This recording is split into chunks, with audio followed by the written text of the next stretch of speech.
Esse trabalho tem como objetivo demonstrar o avanço da intolerância religiosa, através dos tempos expondo características e consequências que podem ser vistas até os dias atuais. Queremos mostrar que para acabar com a intolerância religiosa, devemos respeitar o próximo.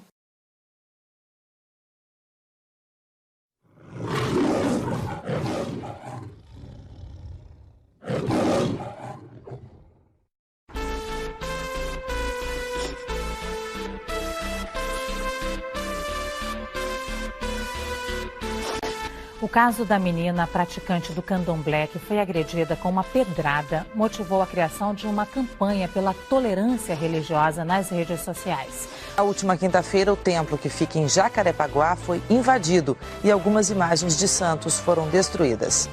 Intolerância religiosa. 4 jovens evangélicos foram detidos nesta madrugada no Rio depois de promover um quebra-quebra em um centro espírita. Um homem que se converteu ao cristianismo foi condenado à morte. Ele agrediu a imagem de Nossa Senhora Aparecida durante um programa religioso transmitido pela TV Record. Uma denúncia de bullying religioso chegou à polícia em São Bernardo do Campo, na Grande São Paulo. 3 homens e uma mulher foram detidos depois de invadir e destruir um centro espírita no Catete, na zona sul do Rio. Os 4 evangélicos que depredaram um centro espírita no Rio de Janeiro serão processados. A característica mais marcante da intolerância é a perseguição religiosa. Você é um vagabundo! Você vai queimar no fogo do inferno! Sai, Satanás! Que consiste numa constante e permanente desqualificação da religiosidade do outro. E a senhora? Era do tranca-rua? Macumbeira! Descambando, muitas vezes, para ofensas em palavras ou até mesmo em agressão física. Macumbeiro! Sai! A visão que condena tudo aquilo que não é cristão permitiu e afiançou todo o processo de mercantilização da vida humana, que se transformou no maior crime da história, a escravização dos povos africanos.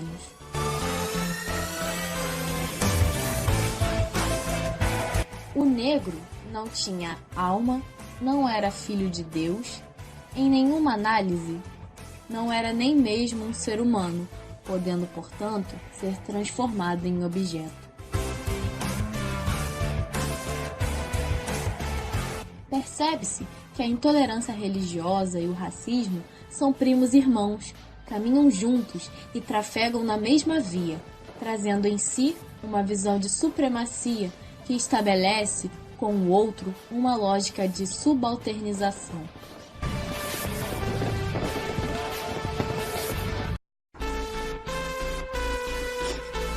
No Brasil, um capítulo especial da intolerância religiosa é dedicado às religiões de matrizes africanas.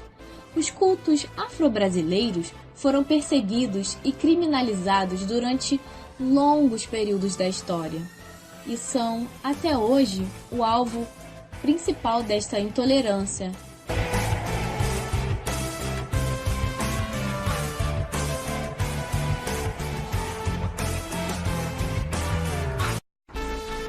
Vejam agora alguns exemplos de atos de intolerância religiosa que ocorreram no Brasil. São inúmeras, eu diria aí, os perigos que o indivíduo corre recorrendo aos orixás. Nós sabemos que uma pessoa, quando ela se envolve com candomblé, com umbanda, ela está colocando não só a vida dela em risco, está colocando a vida de outras pessoas. Todas essas manifestações, seja de herês, seja de ibejis, seja de caboclo, seja de quem for, são manifestações demoníacas. Por exemplo, a Maria Padilha. Esse espírito, quando se manifesta na vida de uma pessoa, se é homem, vai para o homossexualismo. Se é mulher, vai para a prostituição. Vai levar ela para quê? Para o adultério, vai levar ela para o homossexualismo, vai levar ela para a pedofilia, vai levar ela para esses absurdos.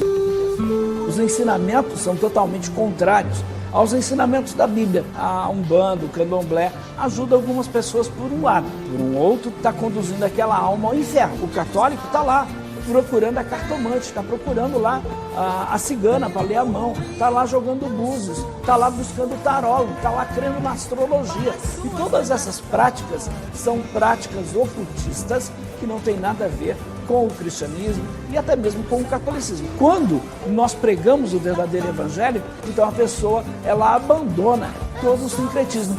Nós estamos fundamentados numa verdade. Jesus existe, ele ressuscitou e está vivo. Agora, Buda, por exemplo, está onde? Por 18 anos eu organizei uma cruzada de evangelização na noite de Iemanjá. Nosso discurso vai ser: seja amigo do Pai de Santo, seja amigo do homossexual, seja amigo do muçulmano, mas mostre a ele a verdade. Mostre a ele que Maomé não é um profeta de Deus. Até podemos muitas vezes ser irônico. Por quê? Por causa da história. O cristianismo é uma religião que tem evidências. Onde está fundamentada a religião deles? Essa é a questão. Quando você vai para as religiões hindus, muçulmana, por exemplo, cadê? Onde estão os escritos de Maomé? 4 anos atrás, a minha mãe teve infarto fulminante, teve o terreiro dela invadido pela igreja, a Assembleia de Deus, invadiram o terreiro e minha mãe foi agredida fisicamente. Arrumaram a Bíblia na cabeça dela e dizendo que iam tirar o diabo.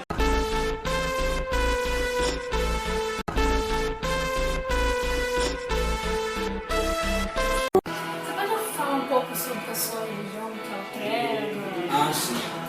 A Igreja Adventista do Sétimo Dia é uma igreja bíblica, ou seja, nós procuramos atender aquilo que está escrito.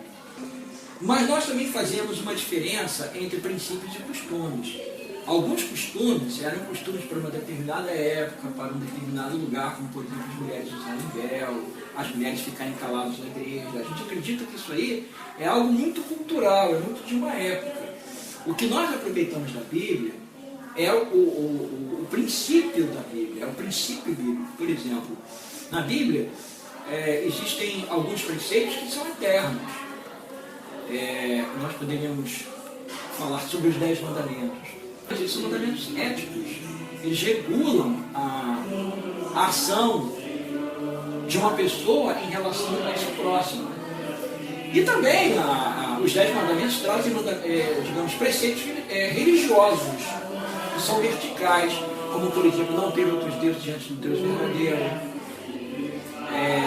não dizer o seu nome em vão, por exemplo. Então, você concorda que o preconceito ele veio para a antiguidade? O preconceito vem de longa data, exatamente. Aliás, é algo que está na massa de sangue de nós pecadores, né? Então, nesse mundo, principalmente nesse mundo globalizado em que nós vivemos, é muito importante a gente saber reconhecer as diferenças, saber conviver com as diferenças, e a gente também precisa conhecer os limites. Isso é muito importante. Por exemplo, as religiões normalmente perseguem outras religiões, ou perseguem outros grupos, porque elas se assumem como sendo verdade. Eu sou a igreja verdadeira, eu sou o movimento verdadeiro, então todos os outros estão lá no ostracismo, execrados, eles não fazem parte do meu grupo. Mas não é assim que as coisas devem funcionar. Por exemplo, eu tenho que ver a todos os seres humanos como meus co-iguais, como parte da minha tribo ou do meu povo, como meus irmãos. Porque se eu vejo alguém como parte da minha tribo, ou como meu irmão, ou como meu co-igual, eu não vou persegui-lo, porque ele faz parte de mim, ele tem alguma coisa a ver comigo, não é? Então, o grande problema hoje da intolerância religiosa é porque o outro é o outro, e ele não tem nada a ver comigo, né? Esse que é o grande problema. Mas se nós soubermos dosar diferença e amor, aí as coisas elas realmente vão transcorrer muito bem. E eu não quero dizer com isso que aceitar significa concordar. Eu posso não concordar com alguém, posso não concordar com a ideia de alguém, mas por isso eu não perseguir. Eles têm o direito de acreditar assim, mesmo que eu não concorde. Eu não tenho o direito de persegui-los porque eles pensam diferente de mim, tá bom? Tem muitos mais detalhes, mas eu acho que isso aqui é um resumo. Ok? É isso aí. Nós somos um povo feliz. Gente, Deus abençoe você.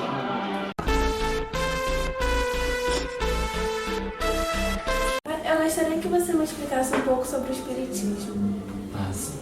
Bom, o Espiritismo, ele é uma crença religiosa fundada em ciência, em fé e na filosofia.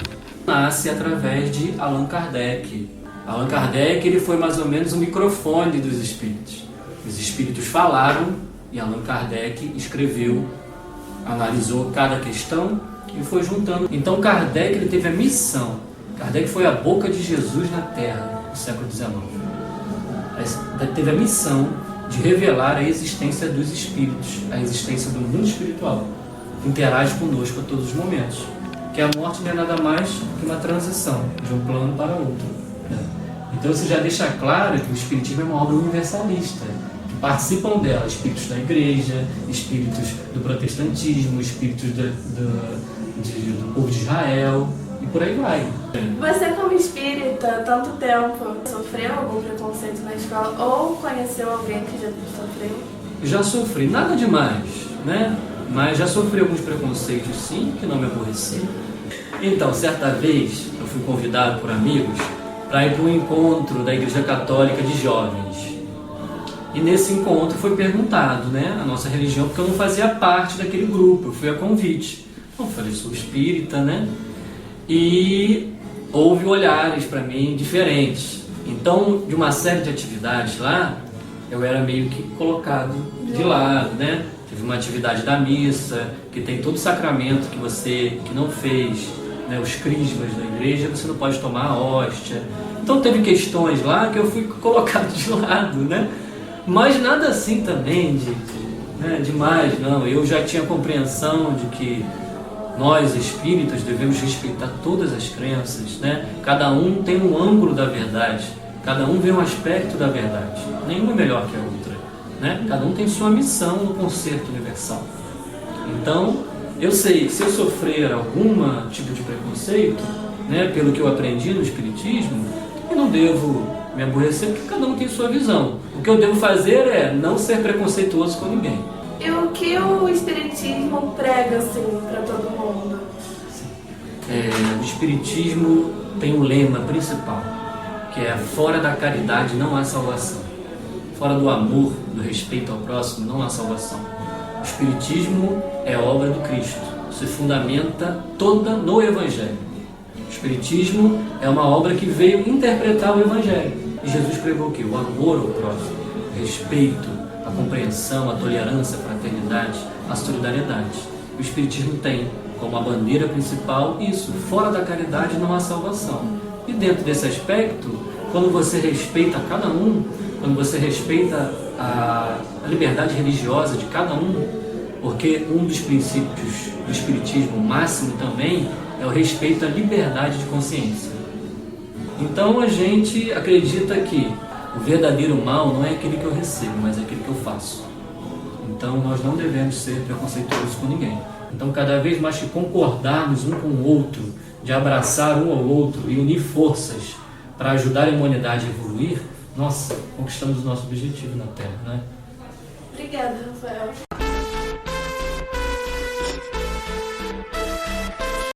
Então, qual o seu nome? Só me chama de Padre Dé. Meu nome é José Osmar de Medeiros. E qual a sua religião? Eu sou católico, né? Sou católico de raiz.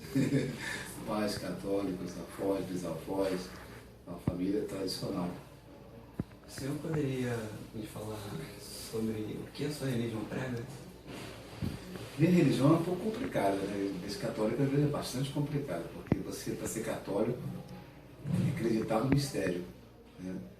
Nossa igreja prega o mistério. Jesus, ele é um mistério. O senhor já sofreu algum tipo de preconceito, alguma intolerância? Eu nunca sofri preconceito, graças a Deus, não. Nunca sofri. E o senhor já viu alguém na mesma religião sofrer? A gente vê muito, né? E, inclusive pessoas que se queixam disso, né? Isso é muito comum acontecer. há um radicalismo da parte de muitas pessoas que, infelizmente, dizem que representam a Deus. Eu acredito que a questão do preconceito, ela passa muito pela visão que cada um tem de Deus. Lógico que Deus é um só, né? Mas as pessoas acabam tendo visões diferentes de Deus. E as pessoas, às vezes, são radicais porque defendem as suas ideias. Mas o Deus verdadeiro, aliás, Jesus sempre tem uma passagem bíblica, não existe uma passagem bíblica em que Jesus ele fala que os 2 maiores mandamentos, amar a Deus e ao próximo. Então, esse amor a Deus, ele está bem próximo do amor ao próximo. Quando a pessoa é aberta a conviver sabiamente, sem colocar a religião como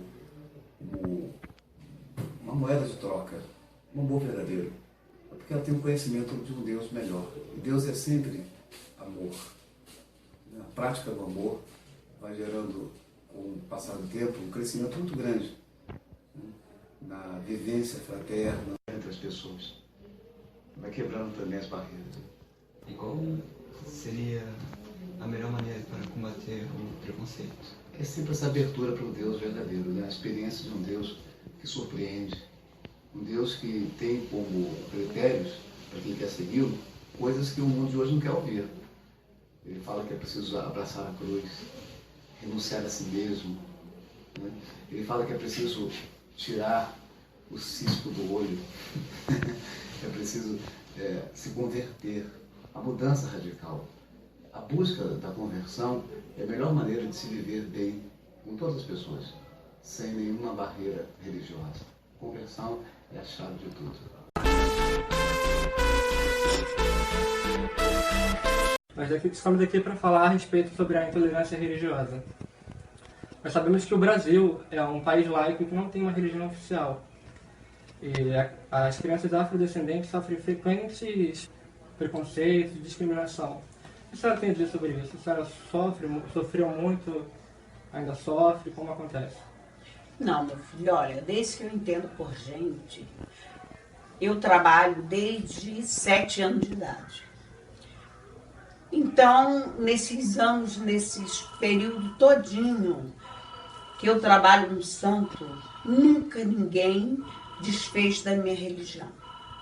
Porque antes era uma seita, sim, hoje é uma religião que eu orgulhosamente, né, tenho ela no coração, porque a Umbanda é amor, é caridade, a Umbanda é tudo de bom. A partir do momento que você pratica o bem, você pode estar tranquilo que você está em boa caminhada com Deus. Eu sou espírita, eu não sou macumbeira, eu não sou feiticeira, eu não sou bruxa.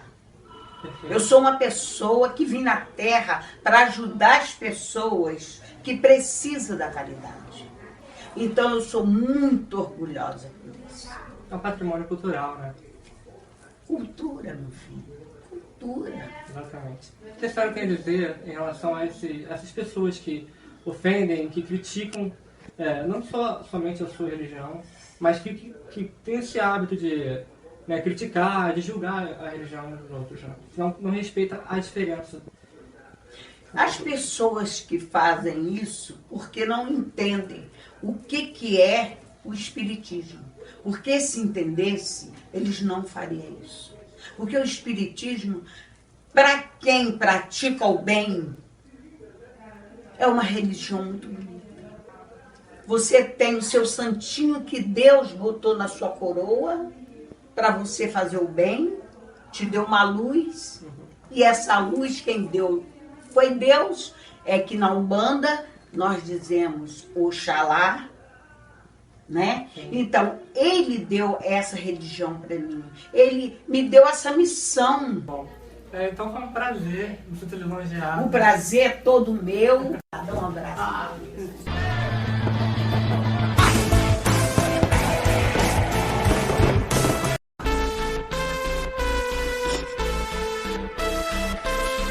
Estamos aqui com o Cláudio Carneiro e eu vou fazer algumas perguntas para ele. Cláudio, você tem alguma fé, crença ou religião? Você já sofreu algum tipo de preconceito? Não, Rafaela, em nenhum momento eu sofri nenhum tipo de preconceito religioso. O que eu posso dizer para você é que eu sou um profissional liberal, que nasci numa família onde a religiosidade era espírita, no primeiro momento, tá? E hoje eu sou batizado pela Igreja Metodista. Não exerço a minha atividade religiosa na igreja. Por quê?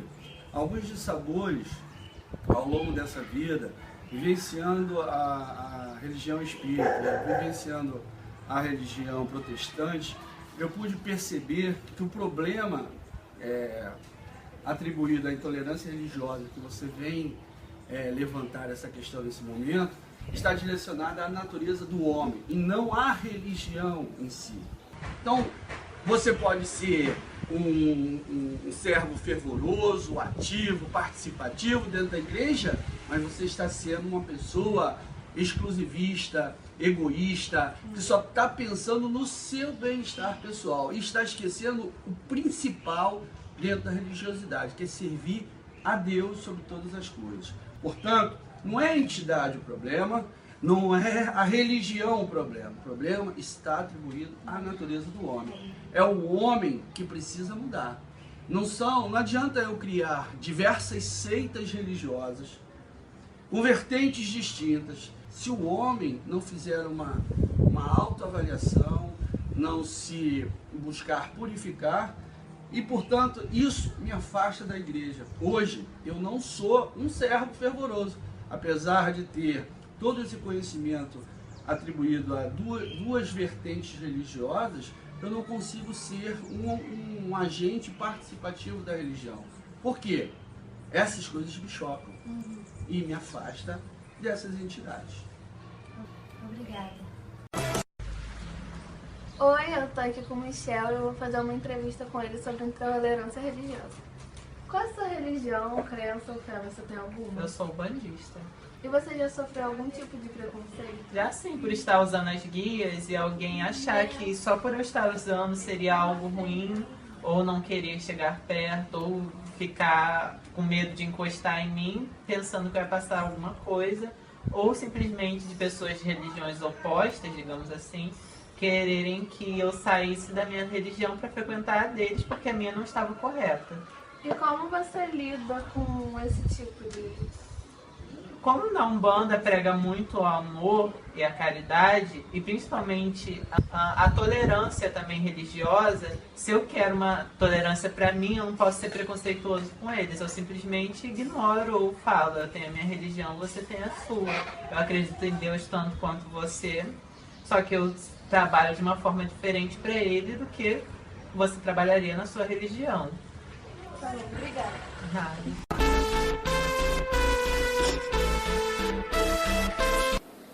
O Brasil é um país de proporções continentais e abriga grande diversidade religiosa devido à própria história. E mesmo sendo um país tão grande, com tanta diversidade de religiões, ainda vemos muito preconceito. A mensagem que queremos passar nesse vídeo é que não importa a sua religião ou crença, o que importa é o seu amor pelo próximo.